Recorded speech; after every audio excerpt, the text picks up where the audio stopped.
March 12, 1943. North Atlantic west of Ireland. The sea is a black, heaving mass under a moonless sky, broken only by streaks of foam and the low, mechanical hum of a submerged predator. Inside the steel hull of U-boat U-641, Kapitän Leutnant Ernst Vogel stands rigid beneath the dim red glow of the control room. The air is thick, diesel fumes, sweat, and the metallic tang of recycled breath. Every man aboard moves in near silence, trained by months at sea to become part of the machine. Hydrophone report. Vogel murmurs. The young operator presses his headphones tighter, eyes shut as if that might sharpen the sound. Then, multiple screws, Herr Kapitän. Many ships. Bearing 085. Range, closing. A convoy. Vogel's jaw tightens. This is what they've been waiting for. For weeks they've stalked empty ocean, chasing ghosts. Now at last, the Atlantic has delivered. Merchant ships, slow, fat, vulnerable. Crossing from America to Britain, their holds packed with fuel, ammunition, food. Lifelines of an enemy that refuses to starve. Depth? Vogel asks. Estimated, surface vessels. Large formation.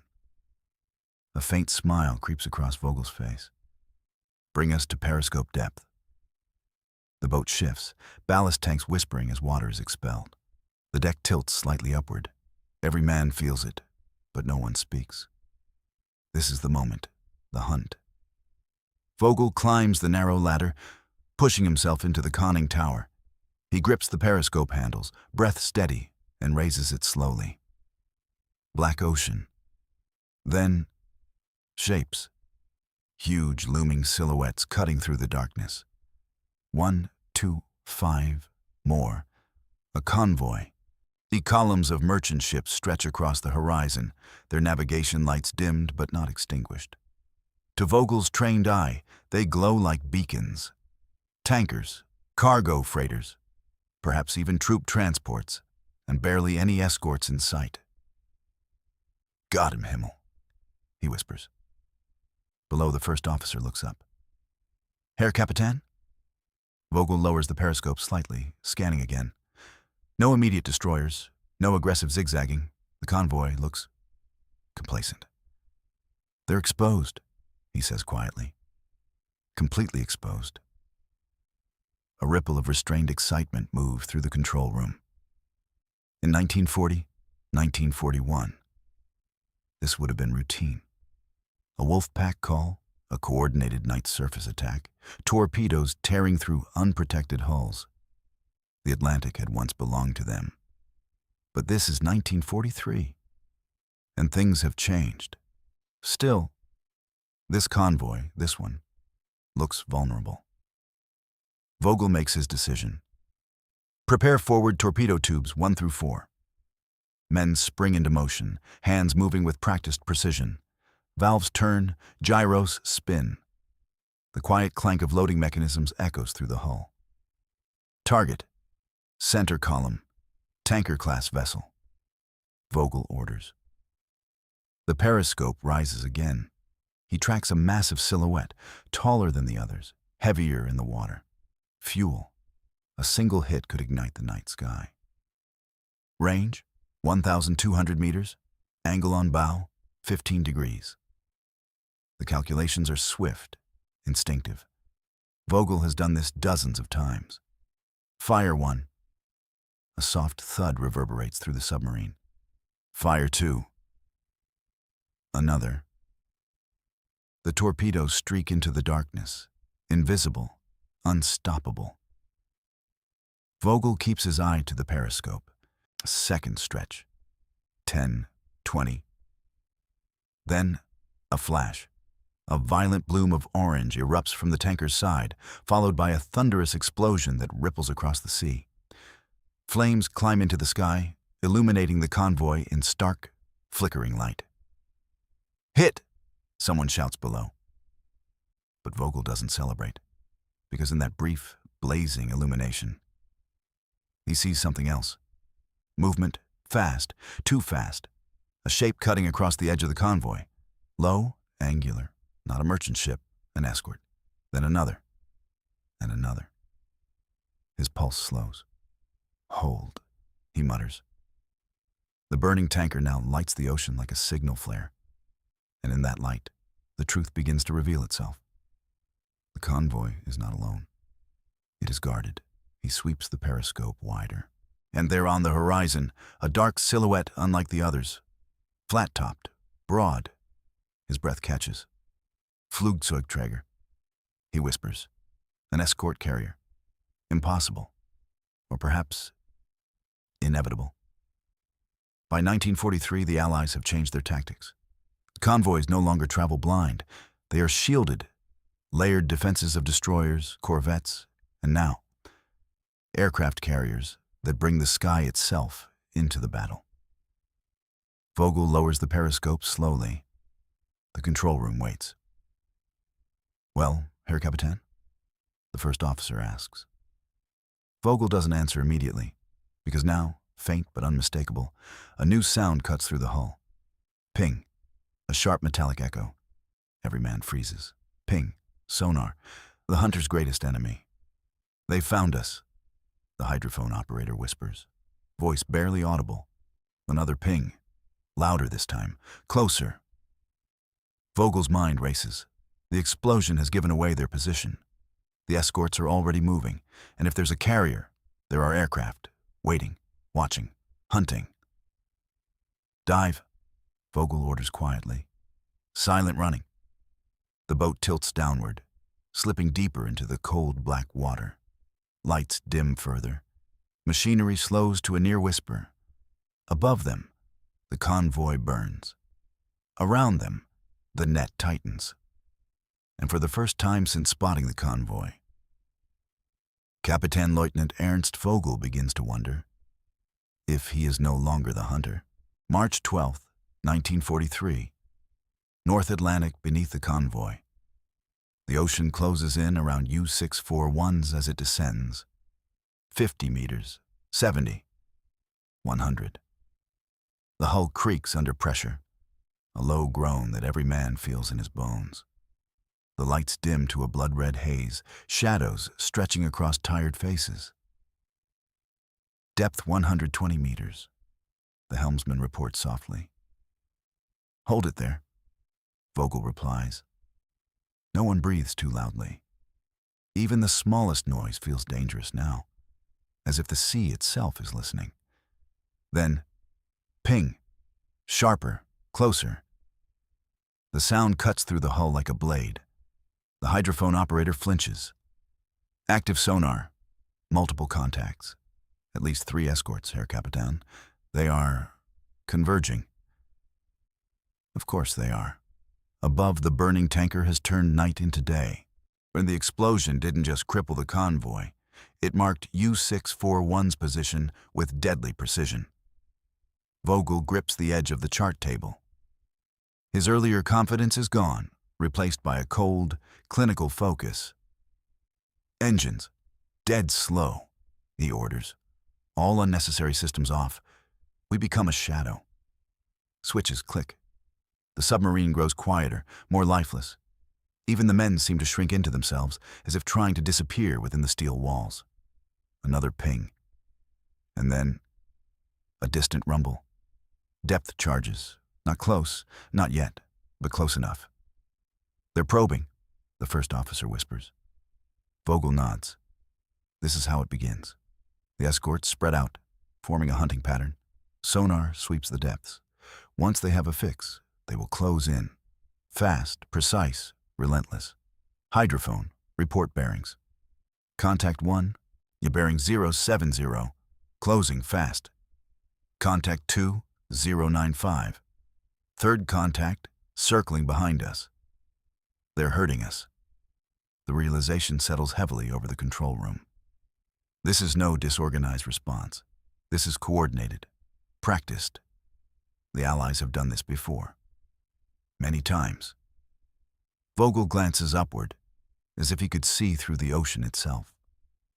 Somewhere above, on that escort carrier, Aircraft are likely already preparing for launch. Radar would have picked up the attack. By dawn, the sky could be filled with patrol planes, eyes that can see through darkness, through clouds, even into the sea. The Atlantic has changed. Alter course, Vogel says. 10 degrees starboard, slow descent to 150 meters. The helmsman obeys, hands steady despite the tension. U-641 slips deeper, turning slightly, trying to break the pattern. For a moment, silence. No pings, no explosions, just the creak of steel and the faint hum of the electric motors. Hope flickers, then ping. Louder than before. They've reacquired us, the hydrophone operator hisses. Vogel doesn't react outwardly, but inside, the calculation shifts again. They are good. Very good. Prepare for depth charges, he says calmly. The crew braces. Seconds later, the first explosion hits. A violent shockwave slams into the hull, throwing men against bulkheads. Lights flicker. Dust and rust shake loose from the ceiling. Another explosion. Closer, and another. The ocean itself seems to erupt around them, pressure waves hammering the submarine from all sides. Damage report, the first officer shouts. Minor leaks in forward compartments, nothing critical, comes the reply. For now. Vogel steadies himself, one hand gripping a pipe overhead. Hold the course, he orders. Do not panic. But panic is already there. In the tightness of breath, in the wide eyes of young sailors who have never been hunted like this before. Another pattern of depth charges detonates, closer still. The hull screams. Somewhere aft, a man cries out as he's thrown to the deck. They're walking it in, the first officer says, voice tight. He's right. The escorts are adjusting, refining their aim with each pass. The sonar pings guide them. The explosions tighten like a noose, and then a new sound. Faint at first, then unmistakable. Aircraft engines. Even through the water, the vibration carries a distant, a droning presence above the chaos. Vogel closes his eyes for a brief moment. The carrier. They're bringing everything, sea and sky. Hydrophone. Confirm aircraft, he says. Yes, Herr Kapitän. Multiple. Circling. Of course they are. The U-boat is no longer just a target. It is prey in a coordinated hunt, tracked from above and below. Vogel exhales slowly. There will be no easy escape. Decoy launcher, ready, he orders. On my command. The first officer nods, passing the command along. Another ping, closer than ever. They're directly above us? The operator whispers. Vogel waits, counts the seconds, feels the rhythm of the hunt. Then, launch decoy, hard turn, port, 15 degrees. Increase speed to flank for 30 seconds. Then cut engines. The orders snap through the submarine like electricity. A canister ejects from the hull, releasing a cloud of bubbles and noise, a false target. At the same time, U-641 surges forward, engines straining as it veers sharply off course. For a brief, desperate moment, the submarine is no longer silent. It is running, trying to break free. Above, the escorts react instantly. Depth charges fall again. But this time, slightly off. The explosions thunder behind them, not directly overhead. They missed, someone gasps. But Vogel doesn't celebrate, because he knows this is only a momentary reprieve. The escorts will circle back. The aircraft will keep watch. The net will close again. And each time, it will be tighter. He looks around the control room, at the men who depend on him, at the steel coffin that is now their only world. Then he speaks, quieter than before. We are not attacking anymore, he says. We are surviving. Another distant ping echoes through the hull. And in the crushing darkness of the Atlantic, U-641 continues its silent, desperate flight. A hunter turned fugitive, March 12, 1943. North Atlantic, hours later. Time loses meaning beneath the surface. Inside U-641, minutes stretch into something heavier, measured not by clocks, but by sonar pings, by the distance between explosions, by the slow depletion of breathable air. Battery status? Vogel asks quietly. The engineer hesitates. 70%, Herr Kapitän, but dropping faster at flank speed earlier. Vogel nods. That burst of speed bought them space, but it cost them endurance. And endurance is everything now. They cannot stay submerged forever. Above them, the Atlantic is no longer empty ocean. It is controlled, watched, hunted. Another ping reverberates through the hull, distant but deliberate. They're still tracking. The hydrophone operator says, but not as close, but they haven't lost us. Of course they haven't. The Allies no longer hunt blindly. Radar, sonar, coordinated escorts. This is a system now, a machine, and U-641 is inside it. Any gaps? The first officer asks, leaning over the chart table. The hydrophone operator shakes his head. Contacts spread wide, like a net. They're not just chasing us, they're containing us. Vogel studies the map. Convoy routes, escort patterns, estimated positions. The realization settles in fully now, not as a shock, but as a cold certainty. They were never attacking a vulnerable convoy. They had sailed straight into a trap of protection so dense, it might as well be a fortress. Above, the burning tanker is likely gone now, either sunk or abandoned. The convoy will have regrouped, tightened formation, and pressed forward under heavy guard. And the escorts, they've stayed behind, for U-641. Depth? Vogel asks. 160 meters. Take us deeper. 180.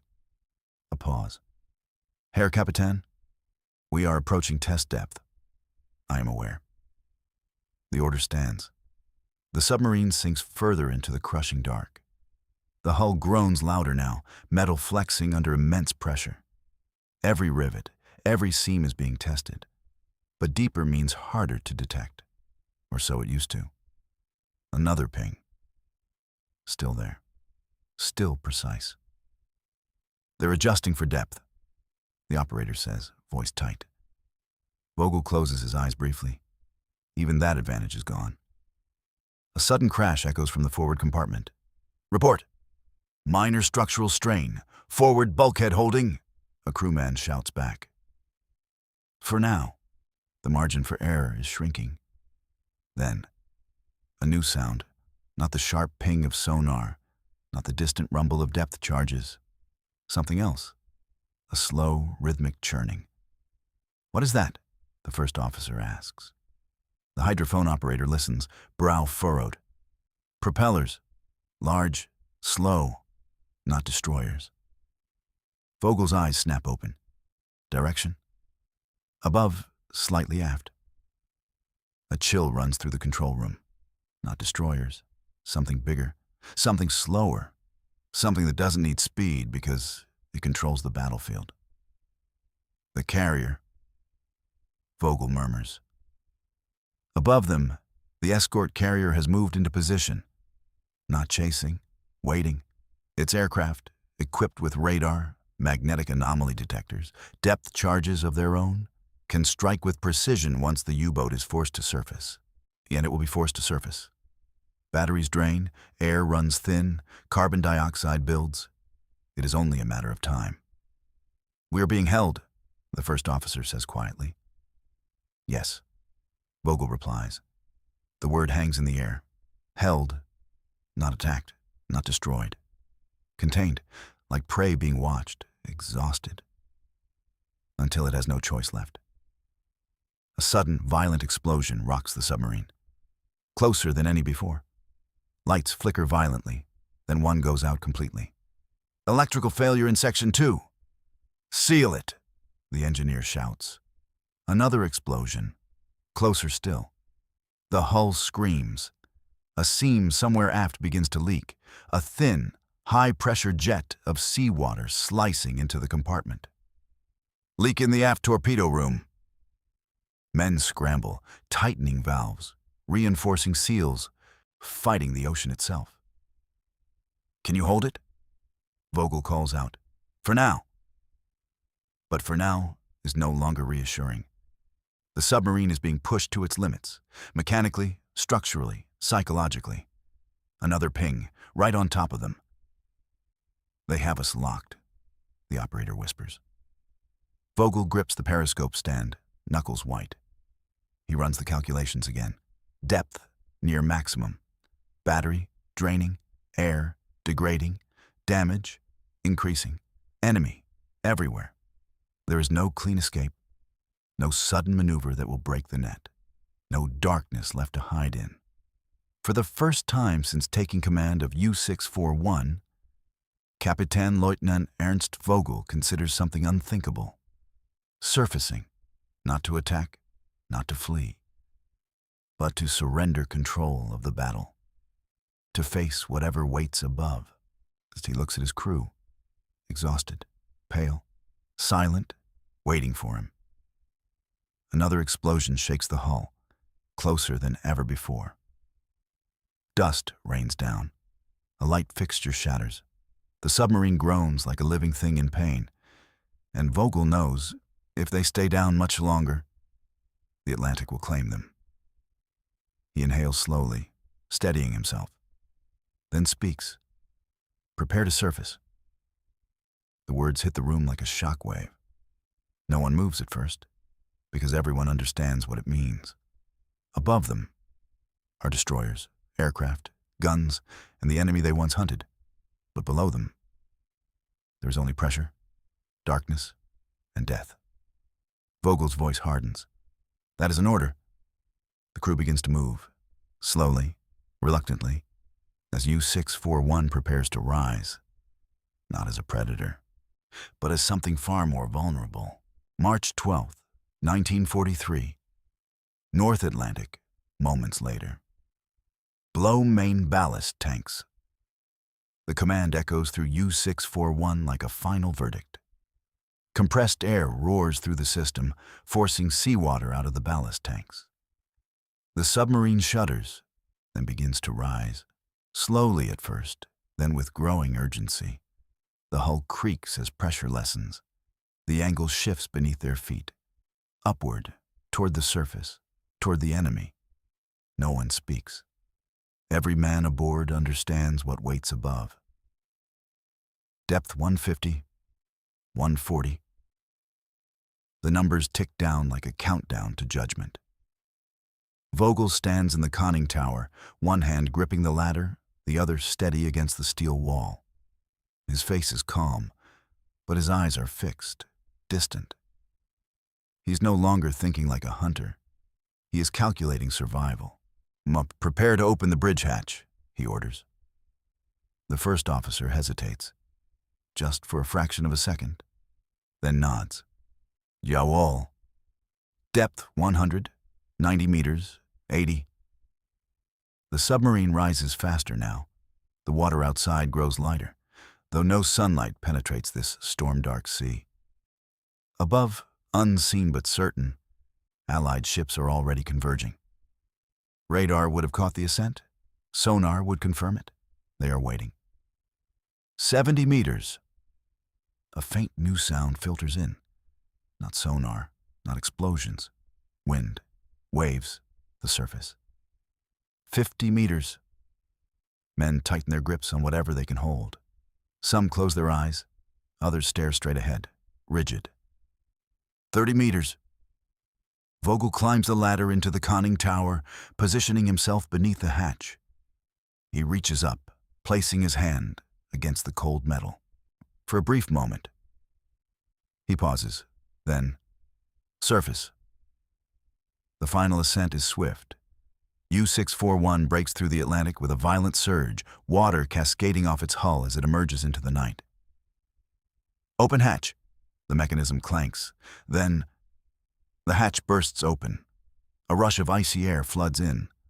Vogel pulls himself up onto the bridge, and what he sees confirms everything. The ocean is alive with ships.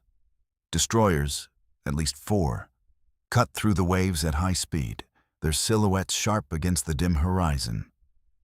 Searchlights snap on, beams slicing through the darkness and locking onto the U-boat instantly. A corvette swings into position off the port side. And beyond them, larger, heavier, the flat, unmistakable outline of an escort carrier looms against the night sky, its deck faintly illuminated. Their aircraft sit ready, dark shapes poised like waiting predators. Engines roar overhead. A patrol plane circles low, its spotlight joining the others, pinning U-641 in a cage of light.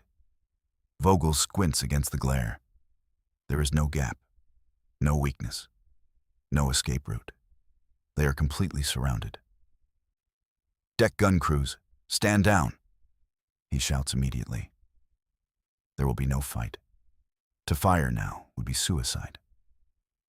Below him, crewmen begin emerging cautiously onto the deck, hands raised or gripping the railings for balance as waves crash against the hull. Searchlights intensify. A voice booms across the water, amplified, commanding, unmistakably English. "German submarine. Remain surfaced. Do not attempt to dive. Prepare to be boarded." Vogel says nothing. He scans the ships one last time, committing the scene to memory. And this is the new Atlantic, not the hunting ground it once was, but a battlefield controlled by coordination, technology, and overwhelming force. Another voice echoes across the waves, sharper this time. Any hostile action will be met with immediate fire.